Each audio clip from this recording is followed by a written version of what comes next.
उमूरी मामलात हैं, किसी ऐसे शख्स से शेयर नहीं करूंगा जो कि रेलिवेंट नहीं है। तो एक ऐसे शख्स जो कि पार्टी के सदर नहीं है, पार्टी का कोई ओहदा नहीं है, कोई पब्लिक ऑफिस इस वक्त उनके पास नहीं है, उनसे इंफॉर्मेशन शेयर करना, मुशावरत करना,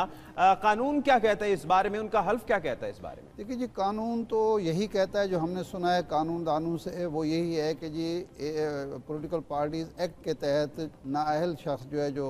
उम्र भर के लिए हो चुका हो, वो पार्टी हेड भी नहीं हो सकता। तो कानून का तकाजा यही है, आइन का तकाजा यही है, अखलाकियात का तकाजा यही है। लेकिन हमारे यहाँ जब असम्बली, पूरी असम्बली जो है, यानी 221 अरकान जो हैं, वो उस शख्स का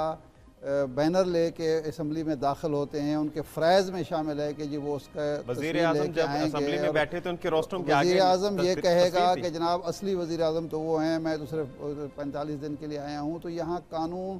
कायदे की बात ही नहीं है, ना कायदा कानून चलता है, ना चलने की कोशिश होती है।